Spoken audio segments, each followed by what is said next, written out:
ജനപ്രിയ പ്രഖ്യാപനങ്ങളുമായി VDS സർക്കാരിന്റെ ആദ്യ ബജറ്റ്.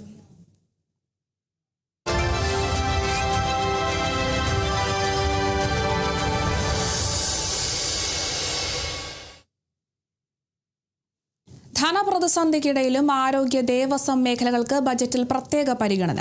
മുൻ മുഖ്യമന്ത്രി ഉമ്മൻചാണ്ടിയുടെ പേരിലുള്ള ആരോഗ്യ പദ്ധതിക്കായി 10 കോടി രൂപ അനുവദിച്ചപ്പോൾ പ്രധാന തീർത്ഥാടന കേന്ദ്രങ്ങളിൽ അടിസ്ഥാന സൗകര്യ വികസനത്തിനും പ്രഖ്യാപനമുണ്ടായി. VD സതീശൻ സർക്കാരിന്റെ ആദ്യ ബജറ്റ് പ്രഖ്യാപനം പൂർത്തിയായിരിക്കുകയാണ്. ധവളപത്രം അടക്കം പുറത്തിറക്കി കേരളത്തിന്റെ ധനസ്ഥിതി വളരെ മോശമെന്ന് ഒക്കെ തന്നെ പറഞ്ഞിരുന്ന ഒരു സർക്കാർ, ആ സർക്കാരിന്റെ ബജറ്റ് പ്രഖ്യാപനത്തെക്കുറിച്ച് കേരള ജനതയ്ക്ക് തന്നെ ആശങ്കയുണ്ടായിരുന്നു. എന്തൊക്കെ പ്രഖ്യാപനങ്ങളാണ് ഉണ്ടാവുക എന്നുള്ളത്. കാരണം ഇന്ദിരാ ഗ്യാരണ്ടിയിൽ പറഞ്ഞിരിക്കുന്ന ഗ്യാരണ്ടികൾ അടക്കം നടപ്പിലാക്കാനുണ്ടായിരുന്നു. ഈ വേളയിലാണ് ഇന്ന് ഈ ബജറ്റ് പ്രഖ്യാപനം പൂർത്തിയായിരിക്കുന്നത്. ആരോഗ്യ ദേവസ്വം മേഖലകളെ നോക്കുകയാണെങ്കിൽ ഈ മേഖലകൾക്ക് ജന ഉപകാരപ്രദമായ പല പ്രഖ്യാപനങ്ങളും ഉണ്ടായിട്ടുണ്ട് എന്നുള്ളതാണ്. പ്രധാനമായും ഈ ഇന്ദിരാ ഗ്യാരണ്ടിയിൽ പറയുന്ന ഓരോ കുടുംബത്തിനും 25 ലക്ഷം രൂപ വരെ ഇൻഷുറൻസ് നൽകുന്ന പദ്ധതി. ഈ പദ്ധതിക്കായി 10 കോടി രൂപയാണ് സർക്കാർ വകമാറ്റി വെച്ചിരിക്കുന്നത്. അതായത് ആദ്യഘട്ടം എന്ന നിലയിലാണ് ഈ 10 കോടി രൂപ വകമാറ്റി വെച്ചിരിക്കുന്നത്.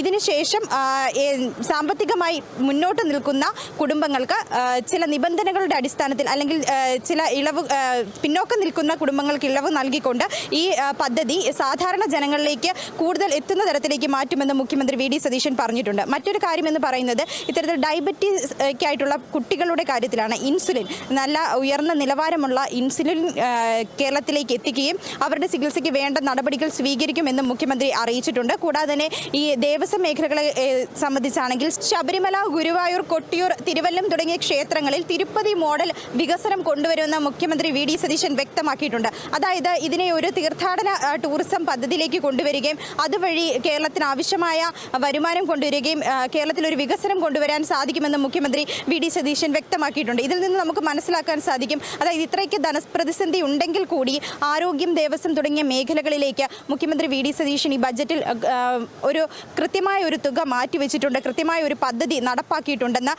ഇതൊക്കെ ഈ വരും ദിവസങ്ങളിൽ നടപ്പാകുമോ എന്ന് ആണ് നമുക്കിനി നോക്കിക്കാണാനുള്ളത്. അത് തന്നെയായിരിക്കും കേരളത്തിലെ ജനങ്ങളും ഉറ്റുനോക്കുക. ക്യാമറമാൻ ഷാൻ ജയസിനൊപ്പം അപർണ, കേരള വിഷൻ ന്യൂസ്, തിരുവനന്തപുരം.